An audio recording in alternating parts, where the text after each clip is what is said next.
let's dive right in, y'all. Hey, first and foremost, I want to apologize to anyone that is watching the live stream as of right now.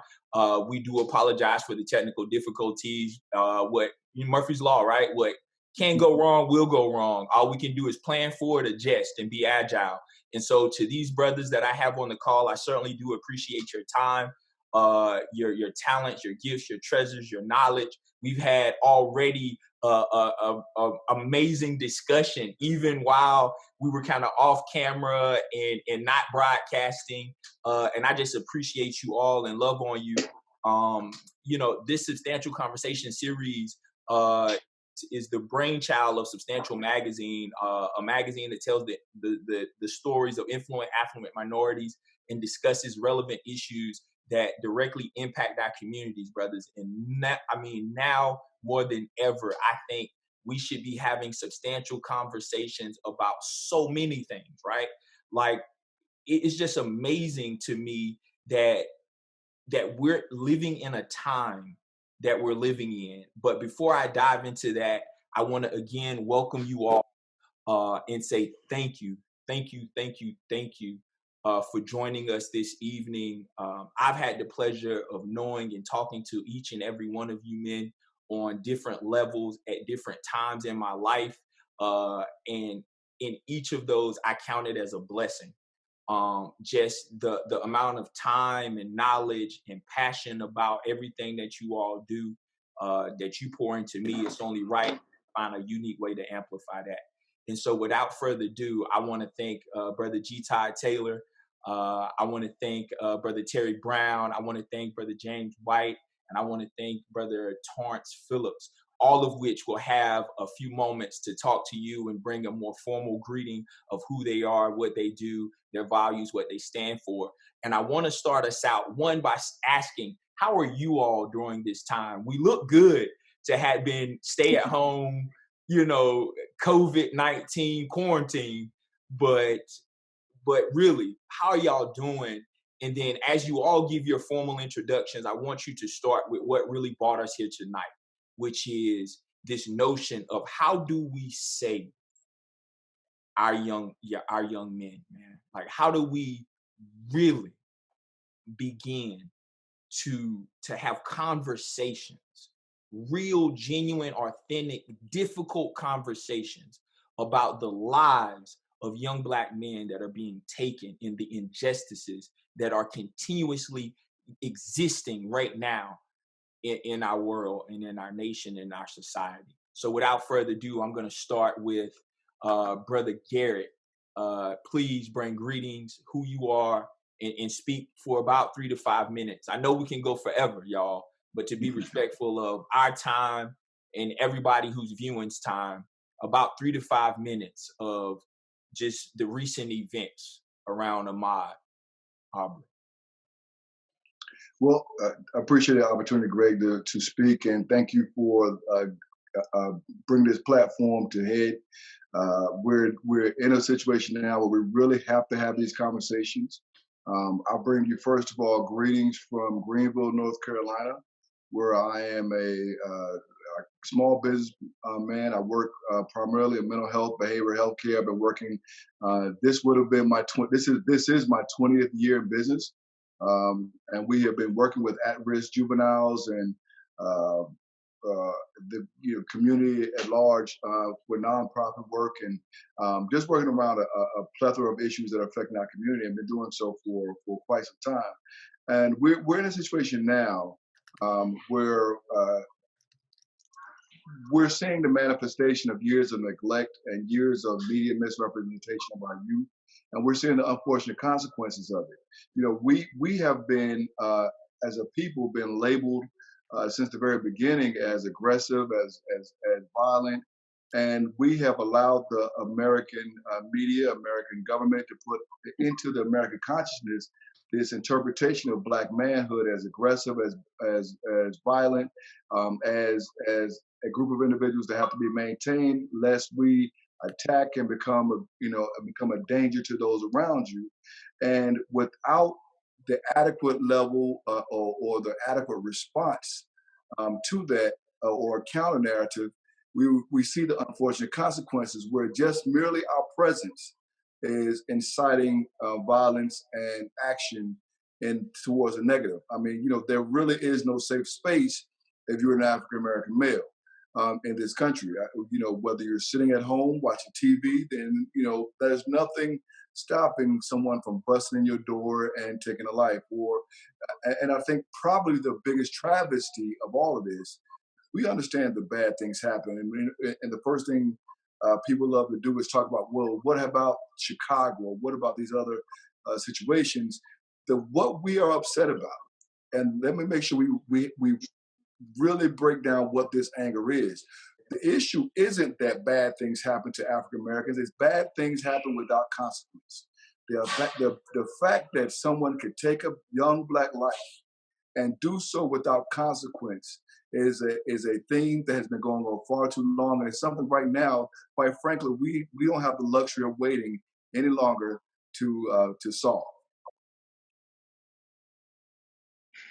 You preaching. You preaching, man. Thank you so much for that, bro. G-Todd. I'm gonna bounce it now to good friend and brother of mine, my LB, Torrence Phillips. Thank you, sir. Thank you. My name is Torrence Phillips. I'm an attorney by trade here in South Florida. I'm a managing partner of the Fort Lauderdale office of Liebler Gonzalez. That's a commercial litigation law firm, right? But in my personal time, I do a lot of volunteer work with 100 Black Men in South Florida. My fraternity, Omega Psi Phi fraternity. It's good to see my two good brothers here on the panel with us. And also, on my own time, I do quite a bit of stuff. With the 100 Black Men, we have the opportunity to do a lot of mentoring. So it goes to what this brother was just talking about. It's one thing for us to always focus on, and we need to focus on the impact of the Black life being lost.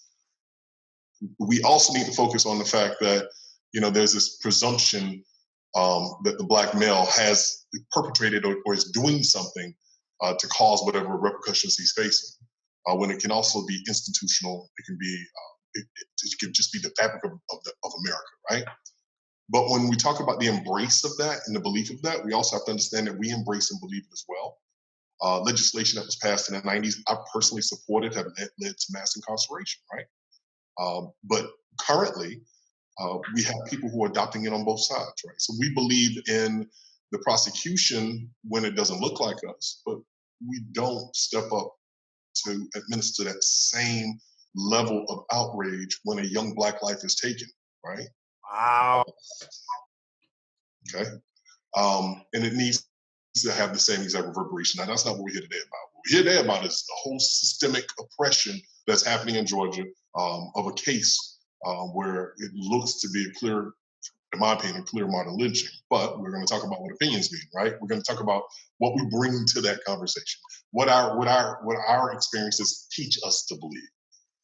My experiences may give me a particular bias that your past doesn't give you.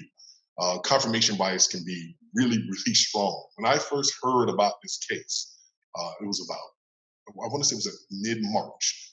I saw something on the internet about it. Later, Don Lemon actually covered it briefly. There was no video. The before intensity around this case was de minimis. What you had was a scuffle, you had a gun, you had a former police officer shooting said gun, or someone related to the police officer shooting said gun.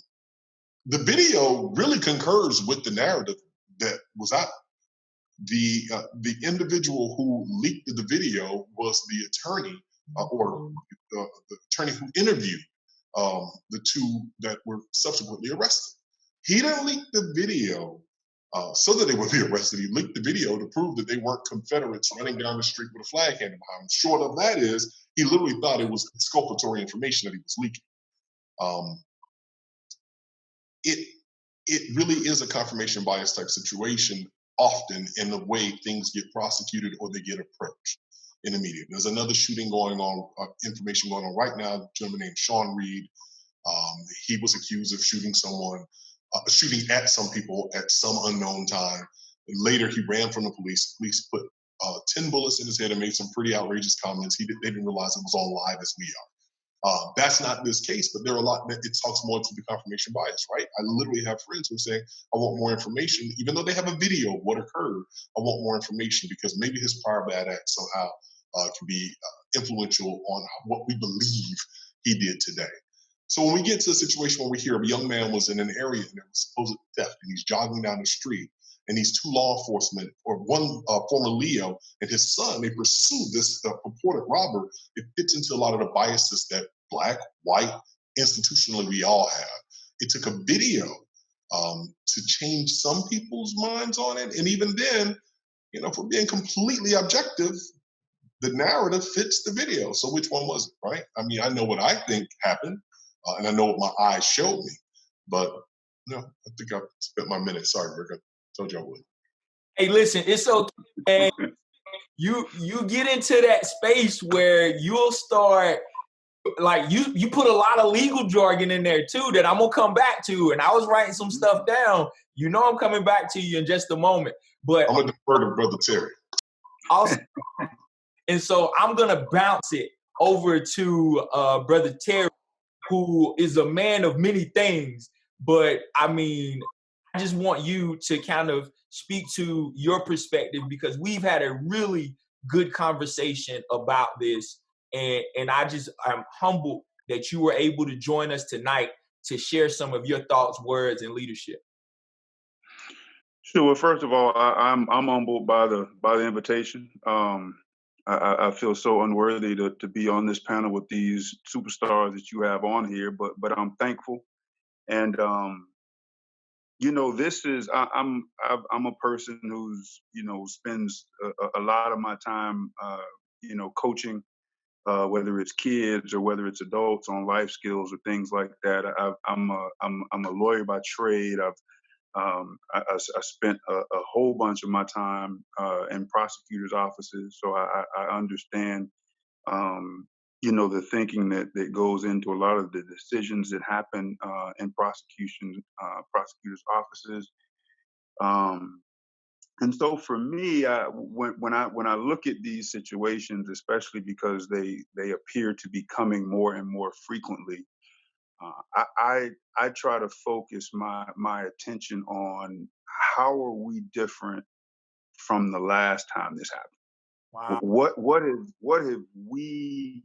How are we different? And I believe that as we go forward, as we talk about what happened in this particular case and what should happen or what might happen or what we hope to happen, I think we also need to spend some time on what do we do tomorrow? Because we don't know when each one of these is going to happen. And so if we're going to have a conversation about saving and securing our young men, we've got to have a conversation about protection and how we protect Black men. That I think comes down to a real conversation about how we relate to one another. Because in large part, what we do is we operate, you know, individually in a bunch of different places all at the same time. Okay. Unfortunately, that's not how some of our counterparts. That's not how they behave. They deem themselves as being part of one bigger army. And I think one of the classic things that was done to us years ago was this notion of keeping us divided. And I think that what we've got to do is come together as a community, understand, because here's the beauty of it is there was a time when the playbook was a secret. The playbook's not secret. The playbook's wide open. It's laying right there for you. We know exactly how the game is played. We just not playing.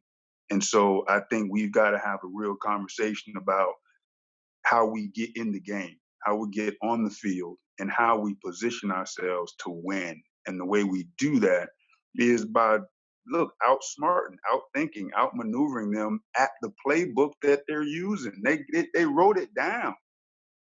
If they can read it and play by it and win, so can we. So I'm glad to be here and glad to be a part of this conversation. Hey, listen.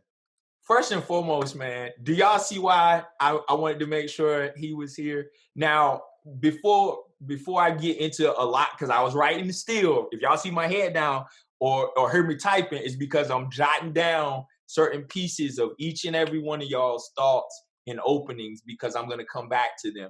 But now I want to give the floor, yield the stage to my brother James White, who during the Black Lens Symposium, and when I first met this brother, walked into my office and first time I met him, and began to pour into me words of both history, present day knowledge of, and like this future sense of where we all should be. And so I'm gonna just be quiet and allow Brother James to introduce himself formally and speak to the topic that we're here to talk about tonight. Well, man, Greg, first of all, let me make sure I correct that moment that we had together, because it was a reciprocal moment. And I think tonight is evident of the giftedness and the leadership that you have just in your response. As Terry was saying, what do we do next? But part of what you've done, Greg, is you have automatically really put a sense of adaptive leadership right into play, to where you're adapting. I'm excited when I listen to everyone. You're bringing together, because the reality is we're having the conversation, but we're just not having it like this.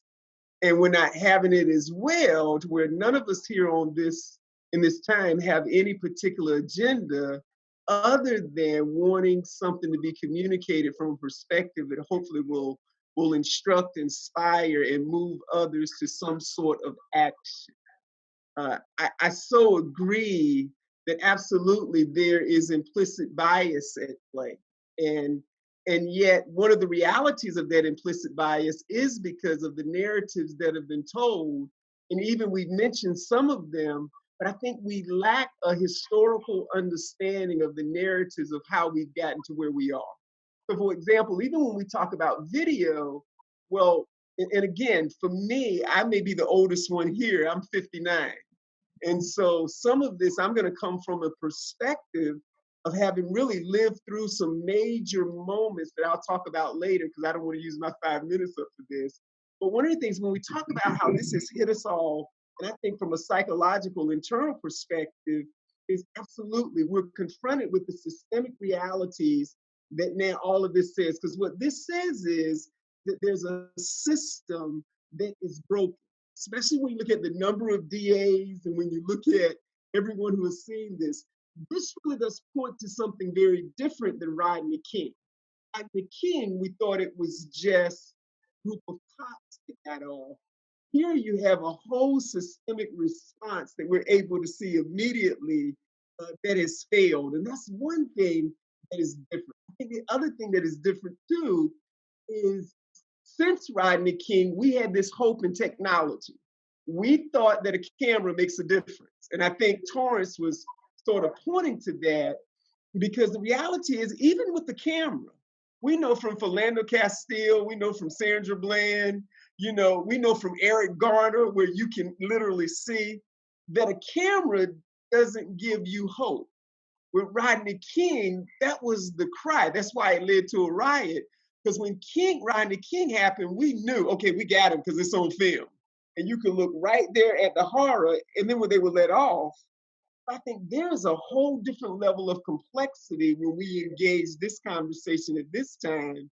And then for us as Black men, well, I think even tonight is a model of a new reality for who we can be as Black men. That our connection now, again, I grew up in the time when we had the conversation, but it was in the barbershop. And boy, do I miss those days, because I haven't been in a barbershop for years. but now we've got a whole different way of connecting.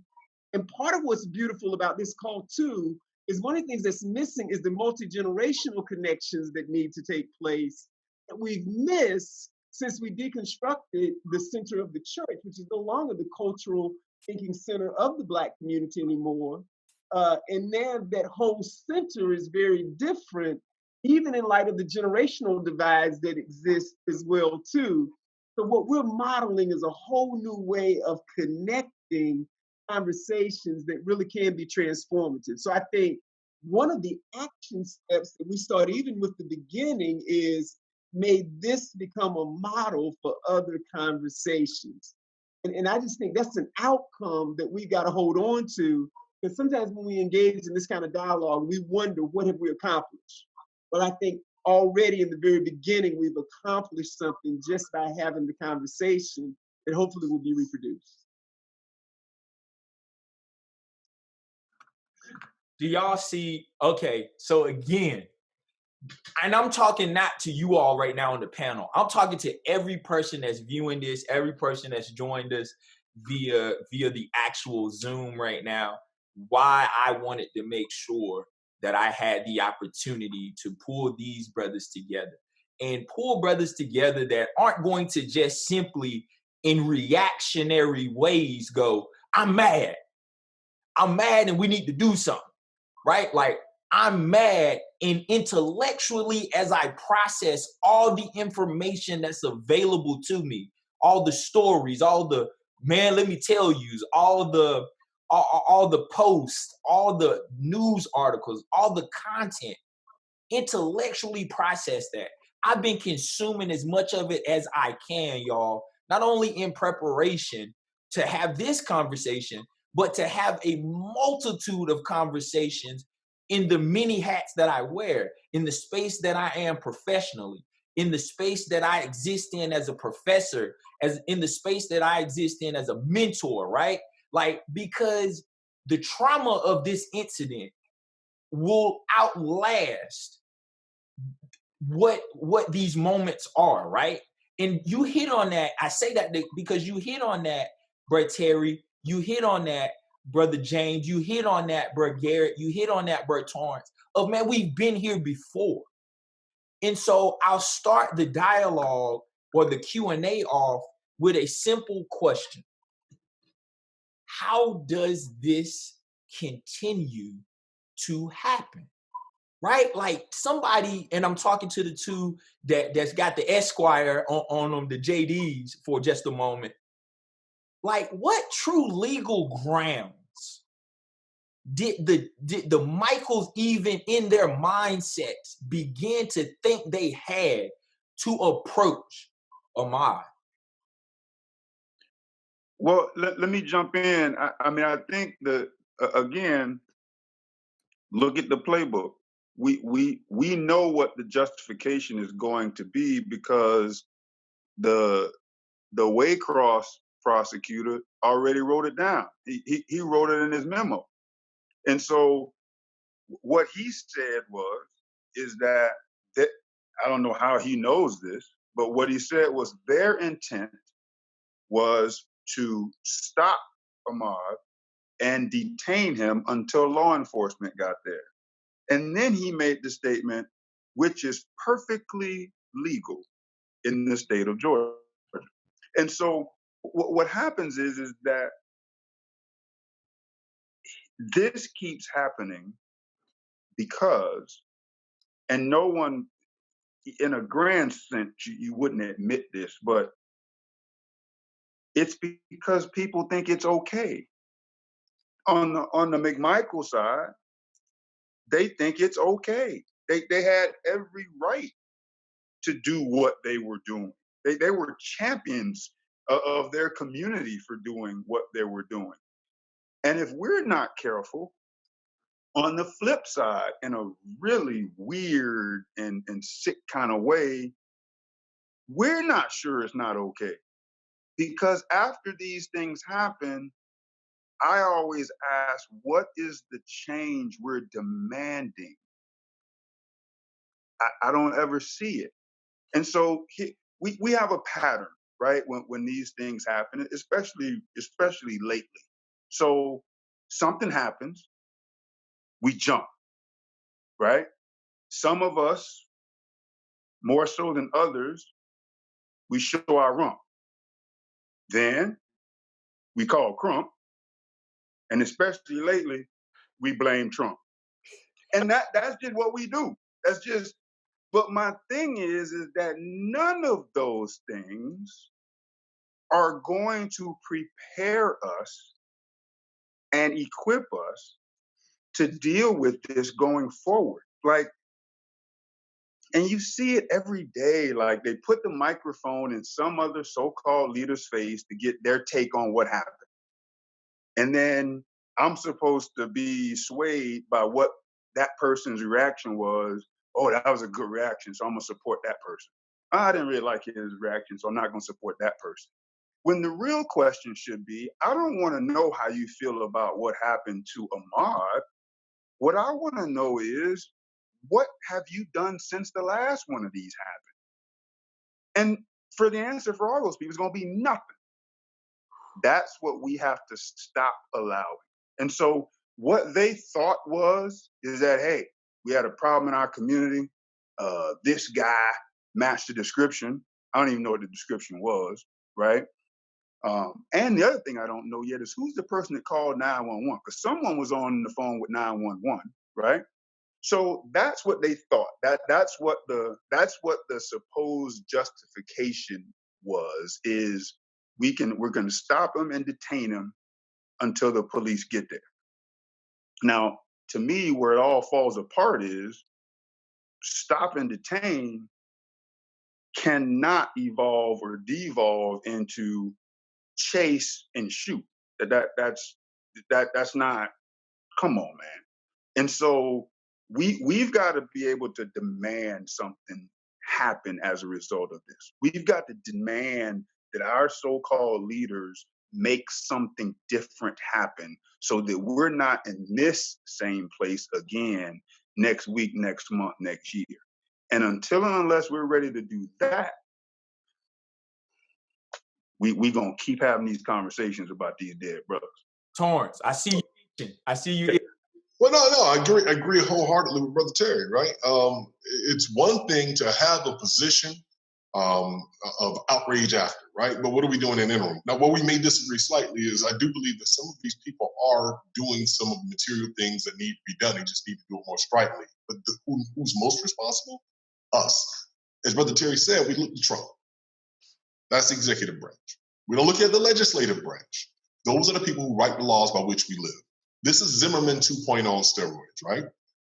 They have a law, stand your ground. Why is there a law in Georgia with an open carry state, which the prosecutor also went out of their way to say this person was legally carrying a firearm at the time that they made this pursuit and then they were going to have this arrest, right? When you have these laws on the books, then people can use these as a pretextual argument to do the harm they intended to do. And that was covered by the law. Just say a pretextual argument by which? Okay, go ahead. I'm gonna be quiet. You're talking to me for how long, bro? No, but yeah, that's pretty much it, right? So we need to get behind our elect legislators who will actually try to make those changes and get cases that come through that describe what is or isn't appropriate for this self-defense. We were talking previously, and one of the things I brought up was, at what point is it self-defense? Is it self-defense after I've pursued you and now you, in fear, are reacting to an immediate threat? Is that self-defense that you can now justify harm because you really are afraid because now I'm swinging on you, right? But you have a weapon. But I'm swinging on you because you have a weapon. Is that self-defense? You've created an entire situation. That was the presumed self-defense here, right? Clearly, the young man engaged in physical activity and he initiated the contact at that point. But did he initiate the contact? He was bracketed between two vehicles with gun-carrying people. He had to be in terror. He had no option, in my opinion. But that's an opinion. What does the statute read? What's that start case law say about the situation, right? So this is the work that Terry's talking about that has to occur not during the high point and the peak of our anger, but at that voting booth. How many people on this phone right now, on this call right now, know who their congressman is for the district? And who did you vote for? Did you vote for somebody because they had a D or an R? Or did you vote for somebody who had your policies in mind? And that's one of the initiatives that one of the brothers in my chapter is doing here locally.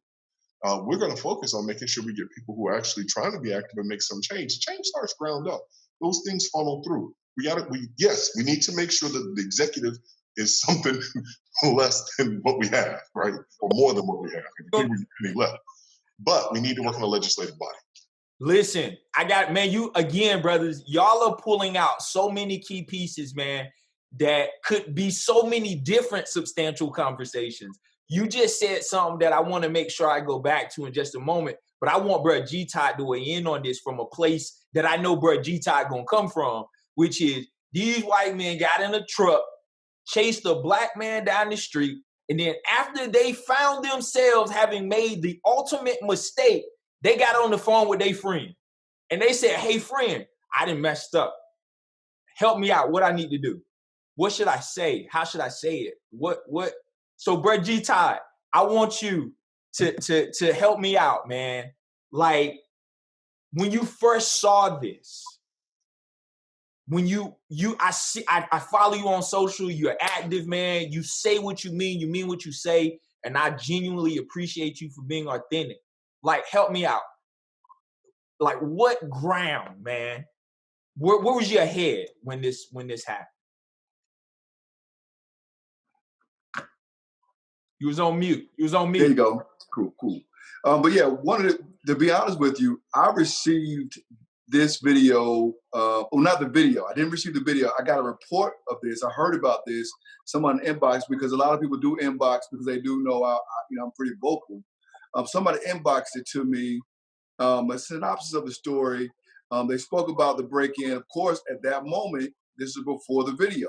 So I got a report in the inbox of a brother who had committed a break-in and then was chased and gunned down. So that was pretty much the long and short of the story. And I said, let me reserve any commentary. I didn't want to put it out because, we can kind of get stuff going. And to be honest with you, it was a lot going on with the corona and the COVID. So I couldn't emotionally digest it at that moment. And so then the video shows up. And then you see what actually happened versus what the reports were. Because the media is equally as complicit in this. We got to make sure that when we're, holding folks accountable, we have to make sure that we hold the media as accountable, because they again took initial reports, went no further, and that was the end of the story, and totally ignored the family all this time. And so we want to back up a little bit, because when we start talking about, and I know we got two far more qualified brothers, but to talk about the legal aspect of it, but we got to make sure we understand that the first thing they did, going back to getting that story correct, and being the caller and the individuals familiar with the law themselves, we got to make sure we understand that there was an attorney, one was a former police officer. They said he looked like a suspect in a string of break-ins. That sounds good until you go back and they start pulling the reports over the last few months, and there was no string of break-ins. Right. So the baseline argument saying that there was a string of break-ins, ergo we saw a suspect who resembled, is a complete and utter lie. Even one so that the media has not reported. So we want to make sure we get that out there. That from what I understand, there was no string of break-ins even to report. So the last break-in in that area was actually, I believe, one of the suspects. Their vehicle was broken in, and it was left unlocked, and guns were alleged to be taken out of the vehicle, out of an unlocked vehicle. So if anything, that was negligence. As a gun owner, you have a responsibility to secure your weapons. So, but that was the last break-in that was reported from that area. So then when they got this brother boxed in, and like you said, the event happened, and they called a friend. That goes back to something that you and I have been talking about, and Brother Brown, you mentioned, and Brother Torrence, we've got to have voter accountability to our elected officials, because my buddy now is the district attorney. The district attorney now makes sure that the charges are put in a way that or they help them phrase it in a way so that no charges be filed. But that goes to why, as African Americans, we have got to stop overlooking that position. I always say the most important position in the legal system is your district attorney. I have a lot of friends because I work with juvenile delinquents, and I have seen these kids and I'm sorry, I've worked with juveniles, young people who committed offenses and considered to be, because they are smart young men and women. But when I show up in court sometimes with these children, the district attorney has already worked with the lawyers. They've all got together. They put a package together that they know. They put the judge in a position they have no choice but to find it a certain kind of way. And so, we have to understand that until you have a district attorney in each area that's working for you, then we're already lost before we even got started. It was the case because we have to understand that they can also phrase these charges, whether they're overcharging or undercharging, and that can also ensure that the person they're trying to get off will get off. If they overcharge, then that person won't meet the minimum standard to prosecute, and therefore that person's going to get off no matter what. So we have to make sure that we are holding our district attorneys accountable. Look at their records. We have got to get these folks out of office because they are the ones who are really the gatekeepers. When we talk about gatekeepers, and I hear that term so many times in our community, young brothers talking about gatekeeper this, gatekeeper that. The real gatekeeper, especially when it comes down to the legal system, is your district attorney. Cool. So, so we have got to hold that person the most accountable out of everybody. Hey, listen, you pulled it right off the paper, man, that this notion of, like, when we think about elections and voting, like the that DA position is an elected position. And so I want to make sure that there's an understanding that your vote, when we say your voice matters, your vote count. It don't just count to get Trump out, right? It don't just count to put Obama in. It don't just count. It counts so much more holistically, man. And sometimes we got to be able to step back and see the big picture and how all those dots connect, man. And Greg, I'm going to add, we got to make sure our young folks understand that. They're getting dismayed with the voting process. I'm always trying to hold my young people because I see it all the time. They love to say, I don't vote because it doesn't do anything for me. I see no purpose in voting, because we're looking at it from a national perspective. And from a national perspective, we were persecuted under Democrats and Republicans. But, when Clinton was in office, there was a ghetto. When Bush was in office, there was a ghetto. When Obama was in office, there was a ghetto. When Trump is in office, there's a ghetto. So for them, I vote for all of these leaders, and regardless of which one is in office, my situation has not changed in the ghetto. And we understand that. But they have to understand that the true power of elections are local. And we have to do a better job of educating our young people to that fact, because until they understand the power of that DA position, the power of their city council to make sure funds are allocated in proper neighborhoods, we're going to continue to lose. And they have to understand that. And we have to make sure we do our job to make Greg, back to what you were saying, to some degree. I do want to take an exception to it. You called it a mistake. You said he's going to pick up the phone and say it was a mistake. This kind of ties back in what Brother Taylor's talking about. It wasn't a mistake, it was a success. They did what they needed to do under the current laws to what they thought covered their tracks, to the point where with the video, again, it was leaked by them as exculpatory evidence. Like literally, they thought this video would get them off. They thought it was a success. District attorneys are great, and they are the gatekeeper. Who is writing that law that their district attorney is working under? So when you go vote for all of it. All of them, and know who's writing that law, because that's the district attorney is going to work within that parameter to some degree. But this whole thing that we're talking about here that happened and it's happened before, and it'll probably happen again. Hopefully there won't be video. I mean, there will be video. There is a video. We're not talking about this. Let's just be honest. We don't keep our eye on the prize like that, on the ball like that. If there isn't video, none of us are talking about this. Right. So we need to use this as a platform to make sure we do things going forward, which is enable ourselves, empower ourselves, use our franchise, and educate ourselves about it. Bro, amen. So pin that, because that's the conversation you and I had that stemmed into I got to bring you on here to talk about this notion of just think about the sheer number of these types of incidents and occurrences that are happening all across our nation, and there is no video.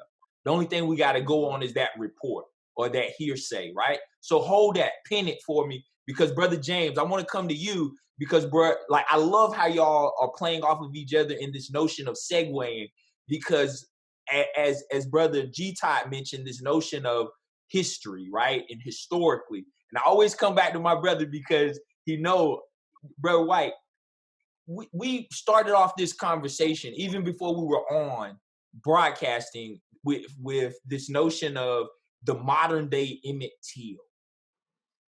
We for you and I being here, G-Todd, even in North Carolina, to have, even after this thing has happened, to hear about the incident in Pender County with the high school senior whose mom was literally in the back room about to lay her head down, and all of a sudden what I would consider a modern day lynch mob come knocking on her door and want to demand something, right? So let's just, for a minute, man, if you can, in your way, Brother James, take us through this lineage, right? And each of you have said it. In each of these incidents, there's been another one. What has happened, y'all? Like, why is this, Brother James? Do you understand what I'm saying? Well, I want to comment, man. I love, and I just want to say to those who are listening, this is where, once again, the fruitfulness of this conversation have been some of the things that have been said. So what we've already said is the political process is essential.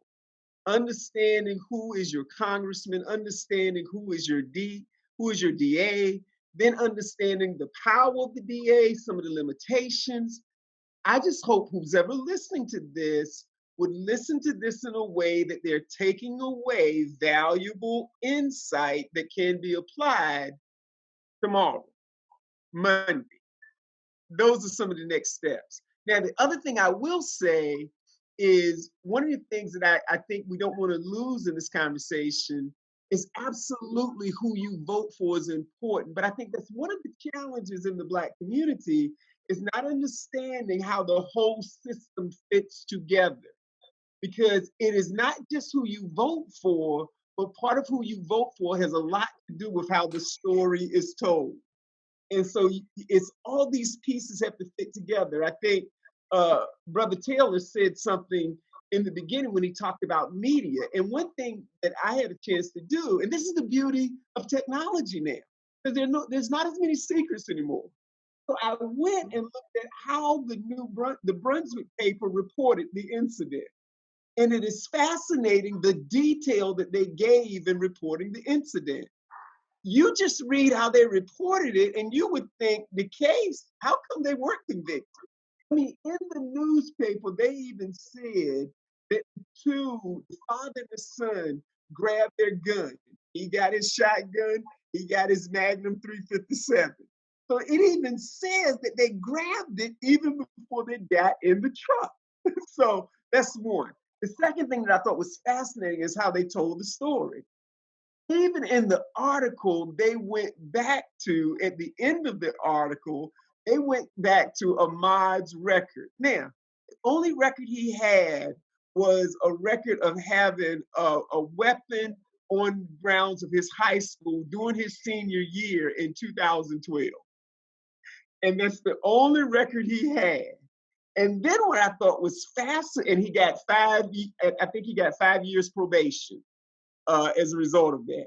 Then what was fascinating is also this one line towards the end of the article that said Ahmaud was a great football player who was all state.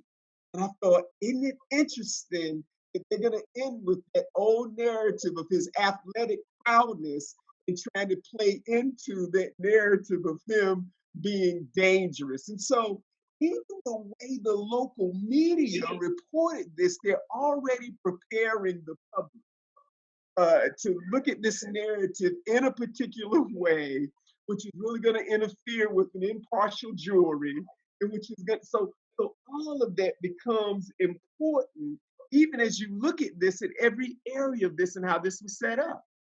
And even this case as well points to the narrative of lynching. I mean, the playbook was there.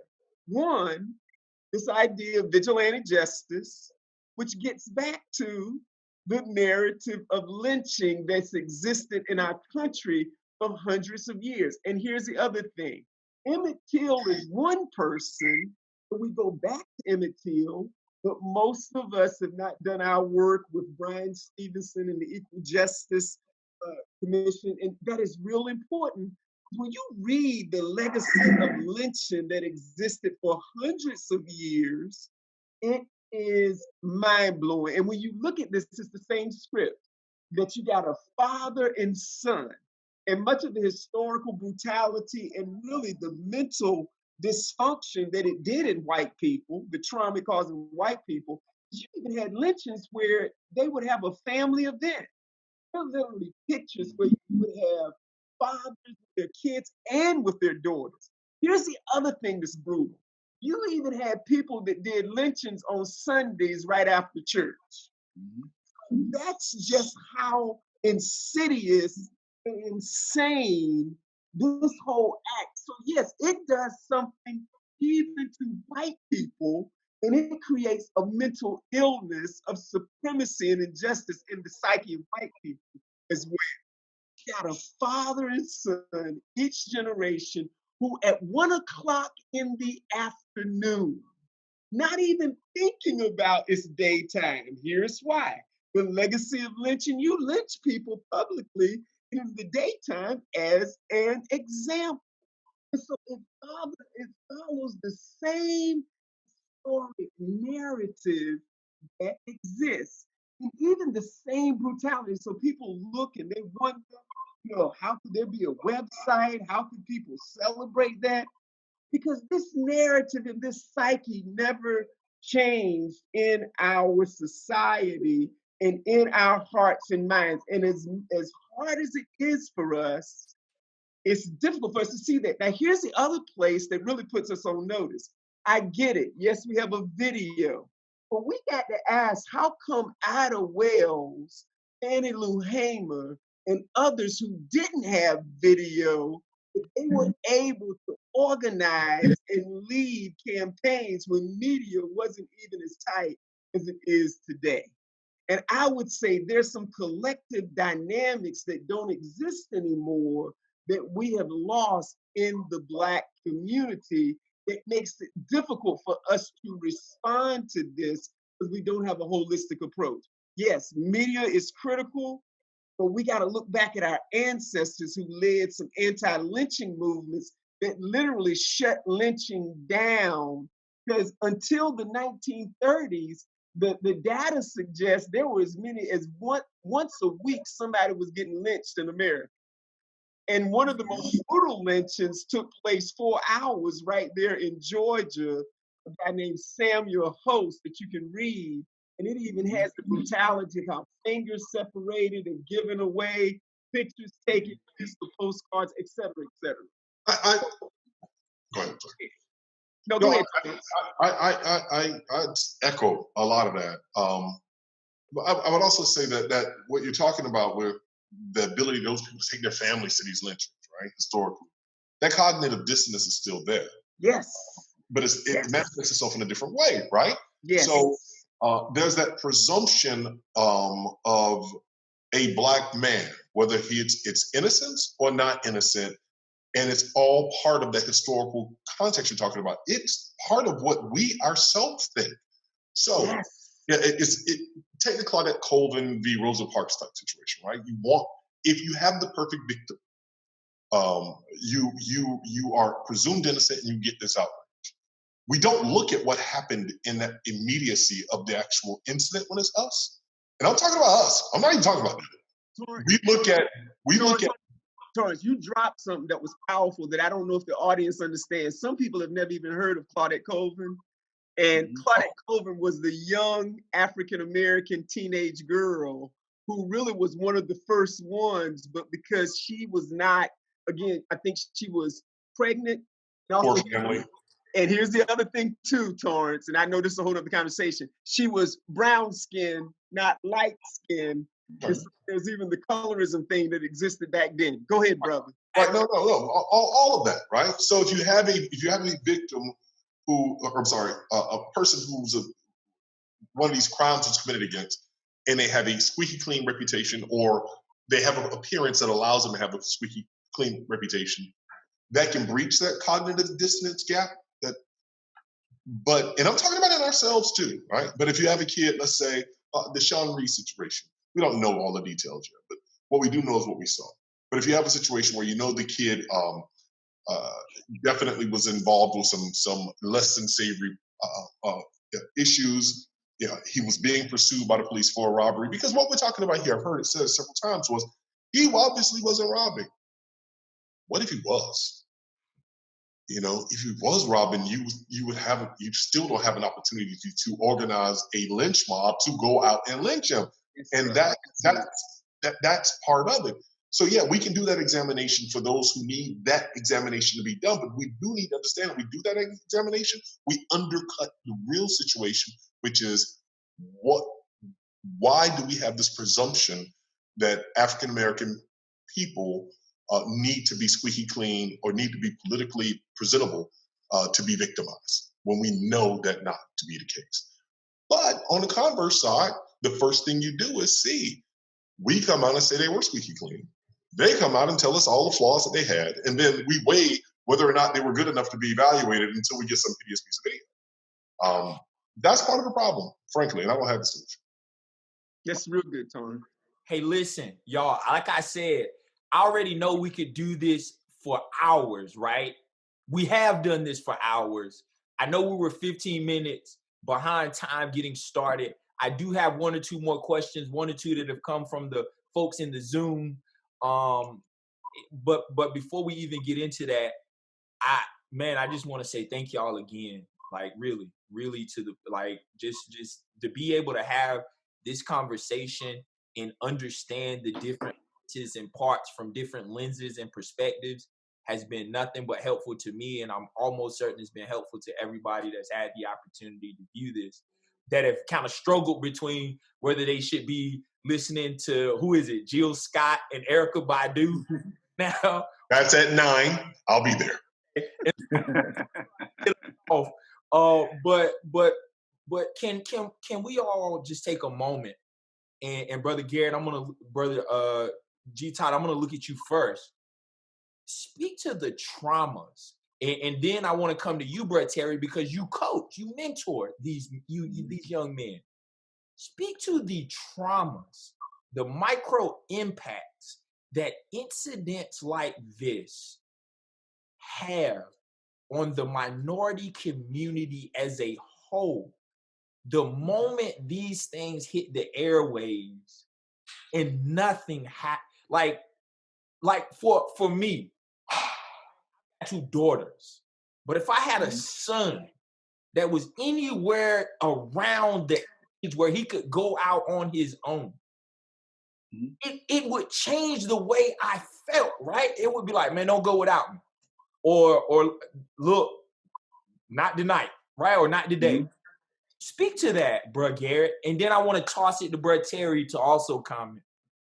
Well, what they've done, and again, what the media has done, is actually they've weaponized trauma. And they've done it on 2 folds. Going back to what Brother James was just talking about, let's understand that the very first movie screened in the White House was what? Birth of a Nation, 1915. And in that movie, they weaponized white fear. White, the impact of what's going to happen when these unsavory Negroes go out and start attacking white women. And so that fear has been weaponized as a mechanism to get the populace on board with our persecution or subsequent actions afterwards. And then what they've done, just as, again, as was mentioned, when they used to hang us publicly, That was that was not only for those white citizens who would gather and as a social event and all that. It was also for the black individuals in the county, so they would see what happens if you get out of line. And so what they have done, whether intentionally or subconsciously, by continuously show our murders and the subsequent vindication of the offenders, is now once again shown us that we can kill you without consequence. And so it does instill a level of, well, let me hold mine here, because you want to protect them, and it keeps us in pocket. Now, what we have to do is fight through that. We can no longer stand in fear. And again, not knowing the brothers here, we all have no fear, but I do know that fear exists, that fear of what's going to go happen to my son. And personally, I have zero fear. Whatever happens going to happen. I'll stand in the gap. It doesn't matter. But do I fear for my son, my children? Absolutely. My nieces, my nephews, absolutely. And it's definitely a different fear for the young men in my family. I think about my neighborhood, and what happens when one of my nephews comes over and wants to go jogging down the road, and he's a face they're not familiar with. Now what happens? So it is a mechanism for control, and it is a shared trauma. People have to understand that trauma, the way trauma impacts the community, it is collective, more so with Black folks than any other racial demographic, and trauma is generational. So by the trauma that we're dealing with today, some of the feelings or the emotions, these things, sometimes we don't even understand where it comes from. That's because it was not your original trauma to begin with. That's a feeling that's passed down from grandma or granddaddy. It has been proven that trauma can be passed down, and from the Bible they would say it was a generational curse. When they broke it down biblically, it was the generational curse passed down. But when we want to break it down scientifically and psychologically, that is a trauma. Trauma can change how your metabolism. Trauma can change serotonin reactions. It is something that can change. I mean, literally, when you talk about obesity in the Black community, that's also a result of trauma, not just bad food choices. It's also your body's traumatic response because it changes your biology. And so understand that these things are not by happen chance as much as you would think. So now we're here. What do we do now? How do we get past this? And the main thing we have to do is we have to be more responsible with our own media. We got to understand what our folks are going to get. I was working with a program called Esquires for Education, and I will come in and mentor. It's a mentor organization brought on by a lot of attorneys in our area. But I will come in and I asked young men one morning, how do they feel about themselves if I called you an African? Every brother there said, it is an insult if you call me African. They were offended, they were upset. So I made them watch, what was the movie? Oh man. I'm trying to think of it. It's in my mind right now, but I brought out some of the documentaries that I've been listening to and working with about our people and the culture. And so at the end of the documentaries, I asked the brothers the same thing. And they said, I'm proud. In one afternoon. That's just the work that we sometimes fail to do. We have been running collectively from who we are and our greatness. Sometimes we don't want to have these conversations. We have been given this illusion of inclusion, and a lot of us have bought into it, and we have allowed ourselves, and we haven't taken it upon ourselves to properly educate and train our own children about their greatness. And so when they go out there, they get all these negative stereotypes and whatever, and that is the only representation they're getting. And we're not giving them the alternative. And so it is our responsibility to make sure that we correct the narrative internally, first and foremost, because it is having a psychological impact on our children when they see these type of incidences happen, when they see the portrayal. And it's also, and I gotta add to this, when you see these people going back in the histories of these young men, it is proof positive that the redemption in this country and the Christian ideal of redemption is afforded to everybody else but black men. So we can talk about who's going to be redeemed and who's going to get all that. I can sit here and lock hands with you on Sunday morning and we can talk about Christianity. But the first time something happens to me, you're going to go back and retry something that happened to me 20 years ago, something I did in my past. Yet you have grown men now who are accused of sexual misconduct from 10 years ago, and they were 60 years old, and we're talking about that was so long ago. Because but when it was one of our own color, we want to bring up and I'm saying if we're going to hold a standard, make it universal. But it seems to be a redemption is offered in this country to everybody else but black men. And so that's why you see these brothers continue to be victims. We're the only group of people who can be killed and now have to, after death, have to plead for our own salvation, our own victimization, because we're going to be criminalized more than the people who committed the murder against us. Wow. So I got to jump in since Brother Garrett mentioned about Christianity in the church. I got to jump in here, a couple things. One, man, incredible, absolutely. I think there are a couple of things, though, that even as we talk about this, you made a distinction between psychology and then you explain how the church had generational curse, but, psychology. What I would believe is that our forefathers who had a theological, holistic framework, they hadn't been to schools to understand that they were doing psychological work on Sunday morning. So grandma's generational trauma was psychological work. They just didn't have the language to give to it. Those things aren't in opposition. Secondly, I think it's real important that we make the distinction that Frederick Douglass made. Frederick Douglass in his writing says, between the Christianity of this land and the Christianity of Christ, I recognize the widest possible difference. He says, I must again reject the slave-holding, lynching, cradle-robbing Christianity of this land because it does match the peaceable loving of Christ. And so I think sometimes what we call Christianity in this land is really an American, white, Eurocentric ideal and not a biblical ideal of Christianity of Christ. And so we don't often want to call, and so we have divorced ourselves. Many of us have divorced ourselves from the internal workings of what could happen in our lives spiritually, because we've responded to a caricature of Christianity and a character of Jesus rather than the real Jesus and the Christianity of Christ that did give our people a sense of liberation and freedom. I just had to say that because you stirred that up in me, Brother Tim. Look, and I'm 100% with you because that is an important distinction. I'm with you in that I explain to our people all the time. Christianity existed in Africa far before colonialism, and we got to make sure we teach our people that. And often what we call Christianity here is a religion of white supremacy. Absolutely. But the problem is too many of us in leadership are worshiping at that altar. Absolutely. Wow. Brother Terry. Yeah, I would just listen. I mean, that was powerful, and all I would add to that is I think what these situations do is they exacerbate fear, right? That's and that goes both ways, right? They're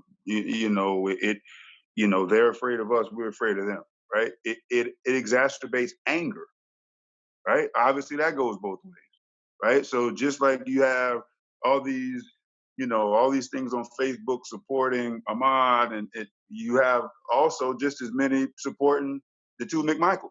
I mean, it goes both ways. I think it definitely exacerbates a fundamental distrust. I mean, we don't trust them; they don't trust us. That goes both ways. But I think the thing that sometimes can be most powerful, though, is this walk away of low self-worth, or this walk away of accepting the role as victim, because that doesn't happen both ways. That just happens to us. And so what happens if you're not careful is everyone's angry and fearful and distrustful, but we walk away feeling worse about ourselves, feeling that somehow maybe we deserved it, or we're not worthy, or whatever. And that's the dangerous piece that those of us who work with young folks have to make sure that they don't sign up for that class, right? That what someone else's opinion of you, that has nothing to do with how you should be conducting yourself. And so if you're not careful, then what we do is we become over dependent on those folks that may not have our best interest in mind. You know, that the entity called the media or the entity called government, because we don't feel like we can fend for ourselves. So we need someone else to fend for us. And if we're not careful, that's exactly where they want us, especially Black men. They want us on our knees. They want us begging for bread instead of standing on our feet, demanding what is rightfully ours as part of this human family. Good. Listen, you sparked something in the chat, man, because I mean, I got questions coming in, and one of which was organizing on a large scale, a scale that would that would force change, takes coordination, right? Mm-hmm. It does. How do we even begin? And I think the comment or the question is coming from this place of when you and Torrence both have had the opportunity to speak, you spoke about this notion of what after, right? And as the title is saving and securing a future for our young boys, I'm guessing this question popped up in the mind of this participant, which is like, how though do we organize on such a large scale?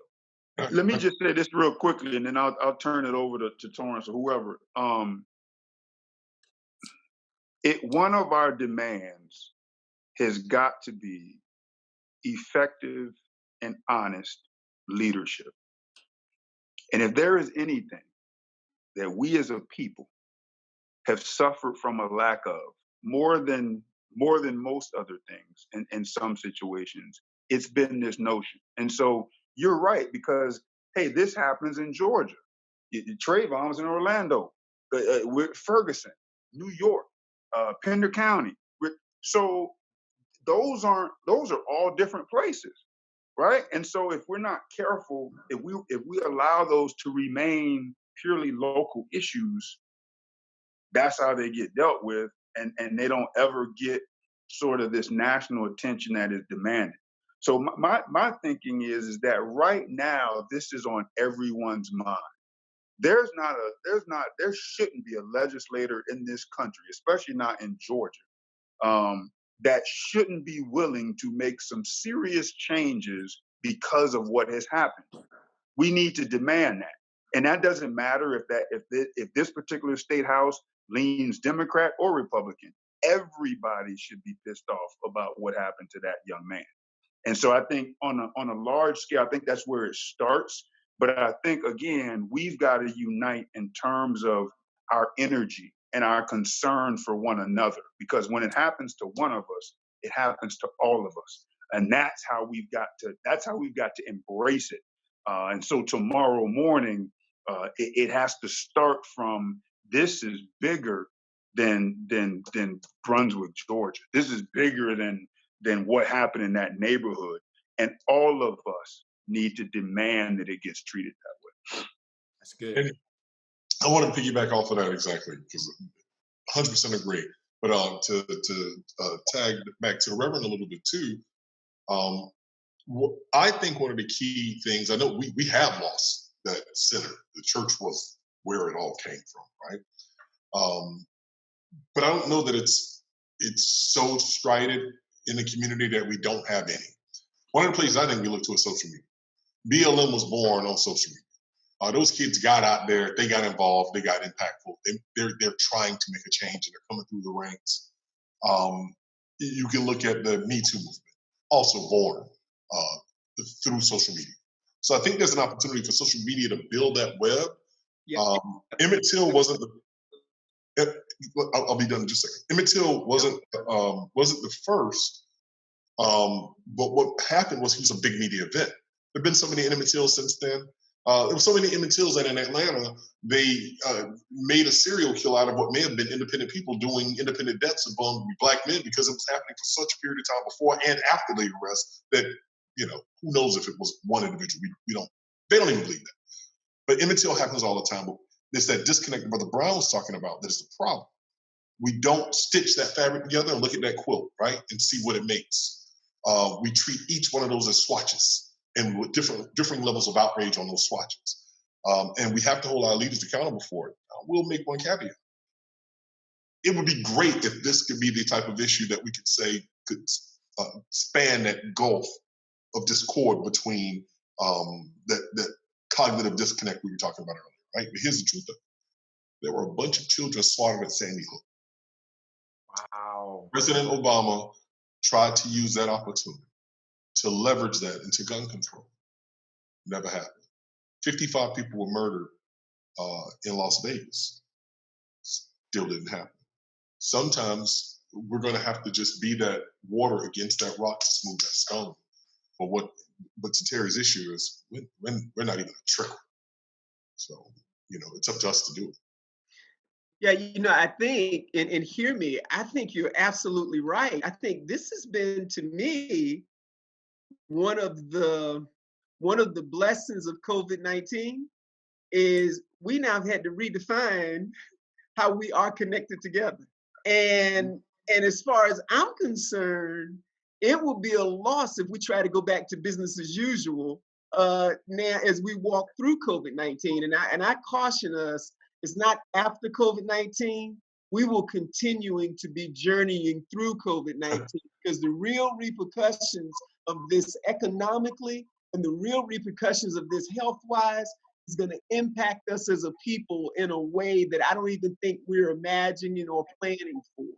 So I think you're on point, brother. I think now we've got to ask, though, where are the places where there can be a collective connection? And maybe and I love your quilt metaphor, maybe our organizer is going to have to be, what are the systems that are already in place, but they're just not activated? Now, I'm not Greek. I'm not trying to throw any stones at Greeks. But one of the things that's a system that's already there that's been there for years. Man, imagine if there could be an activation of the Divine Nine saying, you know what, it is time for us to leverage our power and connections that we have in a fresh new way. Because I think the broader public is beginning to ask, what about those places where we really should have been moving? I think that's why there's a generational gap now in our community, because Black Lives Matter looked at our generation and said, y'all not connected, y'all not doing anything, we're gonna do it on our own.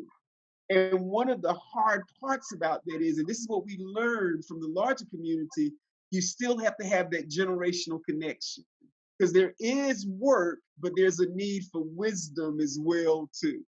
So I wonder if part of that activation is, man, how do we just have more respect for the networks that already there are in place? And how do we stop coming out of this conversation with simply the narrative of what people are not doing, but let's begin lifting up what people are doing?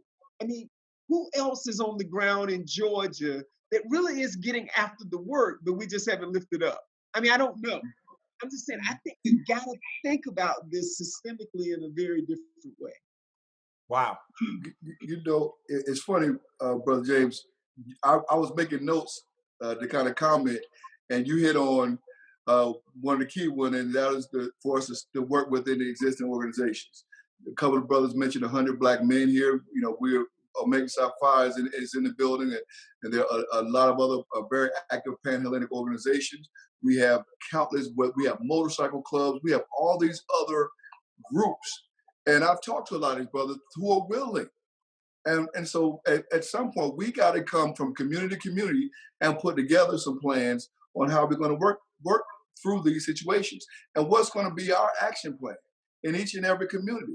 You know, I mean, there's some issues on a national level that we need to promote on a national level across the board. One of the key issues on all of this that's really promoting why folks have this need to demonize or need to continue to persecute us is we got to be honest. There's an incentive, a financial incentive for young black men to be locked up. Yes. And so on a national level, from all of our organizations, we have to work to remove that. Let's start with that very first thing. That exception in the clause of 13th Amendment that allowed for slavery to exist to this day, till 2020, there is an exception in the clause that allows for slavery right now. And we have to make sure that there is no financial benefit to our persecution. And we have to make sure that, one of the few things I agree with Bernie Sanders on was the fact that he said everybody should vote. Getting locked up should not remove your citizenry. So because you're in a penitentiary, you should still be allowed to vote. We got to stop letting them strip you of your humanity, because every one of those, any incentive to lock you up will be manipulated. So we got to remove those incentives. There should be no incentive for somebody's persecution. So, and again, talking about these organizations, going back to our churches, one of the worst travesties during Obama's election was the demonization of Black liberation theology. We talked, and when I watched that, when we break down what that was, it said Black liberation theology, and somehow that was demonized, using the Bible to liberate our people and promote excellence in our people was demonized. I mean, that fact to me was just, and we let that slide. We as Black folks, we as Black Christians, let that slide. That they told us that we were somehow in the wrong because we leveraged the word of God to push our people forward and liberate our people from persecution. And so we got to go back and claim it. I am proud to say I'm a practitioner of Black liberation theology. And I think I'm not afraid. If you got a problem with it, see me. We have to be bold in our assertion of who we are and the need that we have to serve the community. And before I go, because I mentioned that DVD, and it's still a very important one, it's Hidden Colors. So before I move on, it was the Hidden Colors series. And I think every one of us needed to go back and make sure our children watch that. Hey, we appreciate that piece of information, guys. As we approach the 8:30 mark, I just want to say how, again, man, honored I am to have each and every one of y'all in my circle, to have you invest so much time, talent, and treasure in me, in what I do, and in the communities that you serve and live in. I mean, to take a moment on a Saturday from family on, what will be tomorrow, Mother's Day, and just spend a moment just talking about what I would consider to be a very, very, very substantial issue that is just not right now plaguing the Black community, but has plagued the Black community for some time. Y'all, I can't thank you enough. I'm a firm believer, man, that this conversation cannot end here. And so we will certainly be having more of these, and we will, as a brand, Substantial, be trying to find unique ways to continuously amplify the voices of people just like you all, that can bring together thought-provoking ideals, conversations. And I can attest to the fact that y'all don't all see the exact same eye to eye on all of this. And that's okay, right? But yet there is a common ground that we all stand on, in a belief that we all have, that if we do all find unique ways to bring our time, talent, gifts, treasures together, ain't no way it can't do anything but benefit the people, right? And so I had planned for you all to take 1 second, 2 seconds to give any final thoughts that you all may have. And I'll start with Brother James, and then we'll sign off. Well, I think, I agree with you that you just sparked something in me.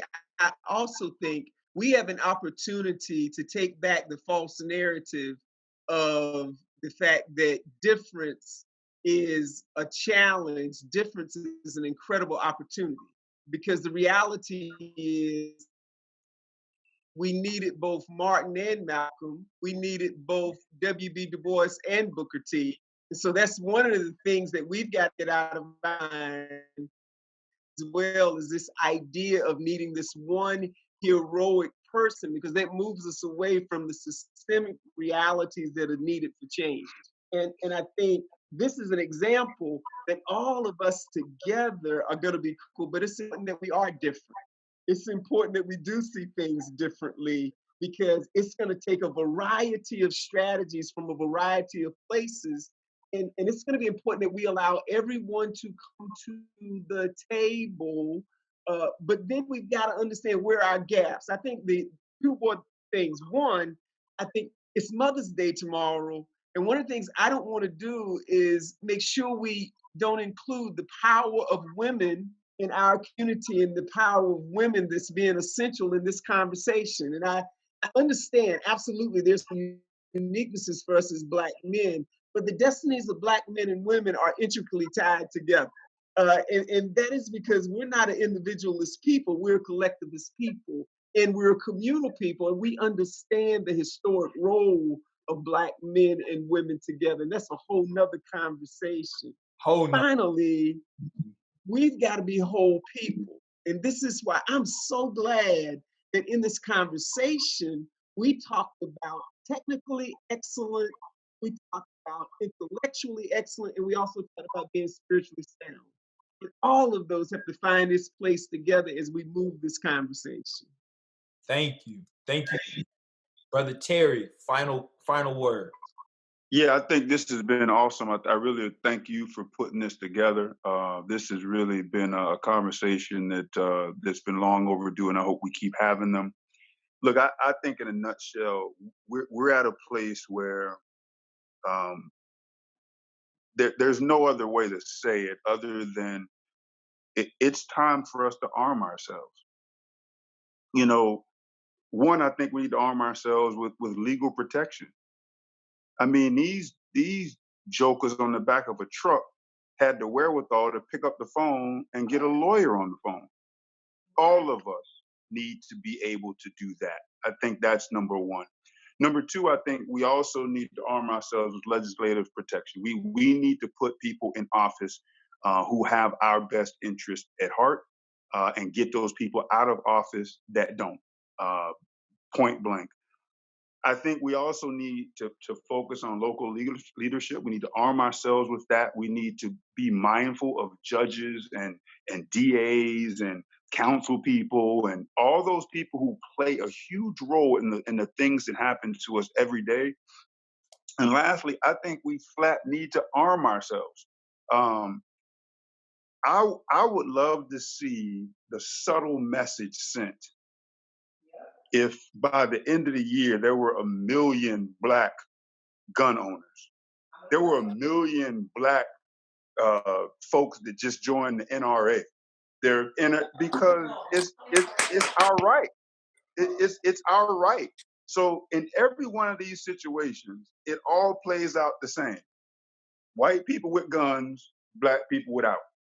And all I'm saying is just that subtle messaging of knowing that, man, do you know in the last 8 months, there have been 1 million African Americans who went out and got their concealed permits and who did this. Now, we're not going out and hunting folks. That's not what I'm suggesting.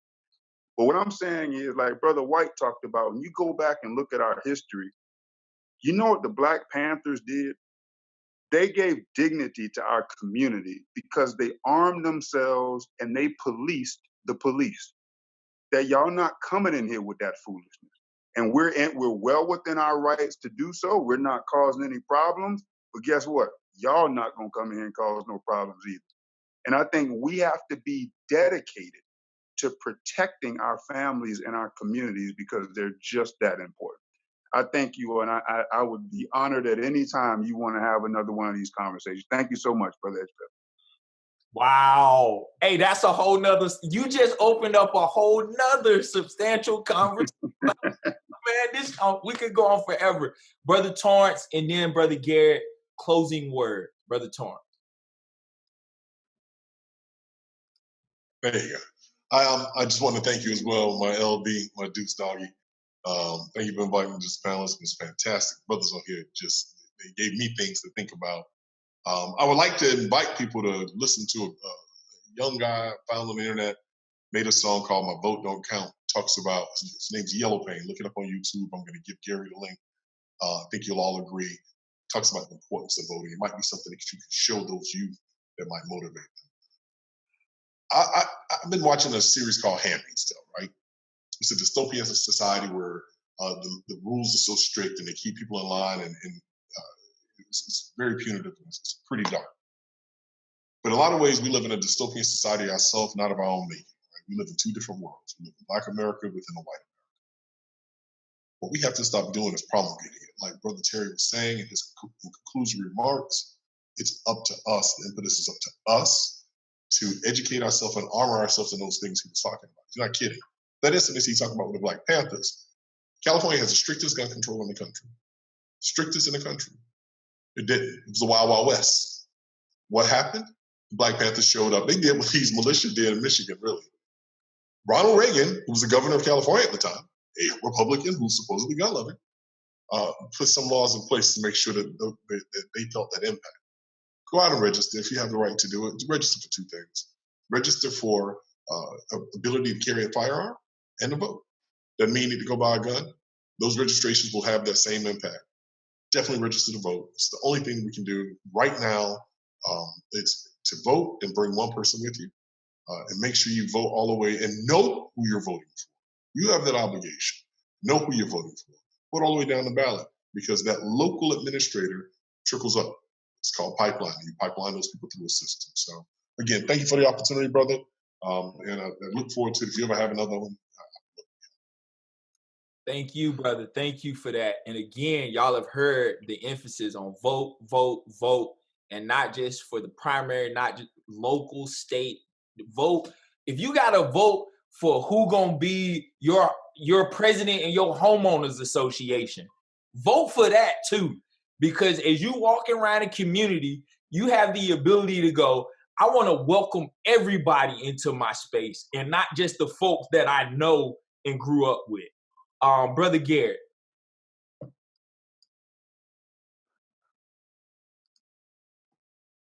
Today, I think that we definitely have to, and especially the one about us registering our firearms. You know, we vote in high numbers. What we have to do with our vote is hold our leadership accountable, especially the Democratic Party. Yes, have I voted 99.9% of the time myself for the Democrats? Absolutely. But I think we have to send a message to them that if they don't get off their butts and protect us the way they've done other special interest groups, we're going to withdraw support. You will not exist without African American support. Yet, when it comes down, we're continuously being told to wait our turn, and that while they push other issues to the forefront, and we have to stop allowing other groups to get their issues pushed past us. We have to make sure that we do a better job of formatting a plan and highlighting what our issues actually are. Again, starting with, to me, I think legislation, the criminal justice reform, you know, we moved the needle a little bit, but that is not enough. We have to continue to push for more criminal justice reform, but we have to hold legislators accountable to our community, because we have been overwhelmingly in support. And we vote overwhelmingly in support of one party. And so we have to make sure they understand that. We also have to hold our allies accountable. We have been there for everybody else. We have been there on the front lines of the LGBT movement. Our Black women have been in the front lines of the women's rights movements. But every time it is an issue with us, all of our allies fall to the back. When it came down to the citizens in China, when it comes down to our Hispanic brothers and sisters at the border, we have been there. And time after time after time, they have failed to show up when those issues are confronting our community. And so the minute they get a big enough piece of the American pie or the white man's pie, they turn around and shun us just like everybody else. And we need to call them out. That if you're not going to stand with us, we won't be there for you. And they know they would not be there without our power, all of it. So we have to make sure that just because you stand beside me, Jendina had a song, and just because you're around your brothers doesn't mean your brothers are with you. So you might be with me, but you might be around me, but you are not with me. We need to make sure you are with me, and we got to know the difference between friends and allies. I don't care whether or not we're friends. I need you to be my ally. So you can sit here and say I don't have zero interest of being somebody's black friend. If I happen to be your friend, great. But I would rather to have an ally, because allies are more powerful than friends. That's one. And then we got to give a shout out to those brothers in Michigan who came, and was Sarah Anthony, I think the lawmaker was, who came and they protected her. That is where we have to start. The Deacons of Defense, we have overlooked them far too long in the Black American lexicon. We got to make sure that we mention what they did as well. So just like we had the Black Panthers, we also had those Deacons for Defense who were willing to step up and protect, and they helped to protect Dr. King too when he would go out and speak. So we got to make sure that we are willing to do what's necessary. And it doesn't have to mean that we have to go out there guns toting and guns blazing, but they need to see that same show of force, that we are willing just like they are. But we're fighting from two different perspectives. We're fighting for survival. You're fighting for tyranny. We're not trying to oppress anybody. We just want to make sure our people are survived. But and in this whole conversation, I got to go back to us as individuals doing the work with our own children, making sure our children have full knowledge of self. We can't leave that out, because there's a sincere appreciation. There's a psychological impact when we fail to show our children the greatness of who they are, and we got to stop saying somebody should do it. It is our responsibility to educate our youth, our own children. So we have to take it upon ourselves to teach our kids the greatness and wholeness of who they are and who they are throughout the history, throughout history. So I think when we really come together, link together, and work together, there's nothing we can't accomplish. Amen. Wow. Brothers, Brother G-Todd, it goes back to that mantra, man. I am and I am not, right? I will and I will never. And it's that constant teaching, right? That constant mantra that the moment I'm faced with this type of adversity or given or put in this situation, I am most certainly not. I will and I will never, right? And it's been instilled in me in such a way that it's innate, that it immediately comes out. I am a black man. I am most certainly not whatever you have put in your minds or generationally have thought of to be a black man. I will stand here, my ground, on by any means necessary, and I will not allow for whatever it was that you thought you had in superiority over me to dictate how any situation we encounter or be in will be determined. And so, man, I appreciate you for saying that, brothers. You all are, to me, and I've said this a million times, exactly what defines my company, what defines substantial, right? The definition, which is of considerable importance, size, and worth, being strongly built or made. Y'all, that's the minority community. That's you all. That's everybody that's been watching. That's everybody that will continuously engage in conversations like this. Thank you so much. And let's go get our Jill Scott and Erykah Badu on. Signing. Love y'all. Thank you so much. Peace out, brothers. Root to the brud. Root. Root.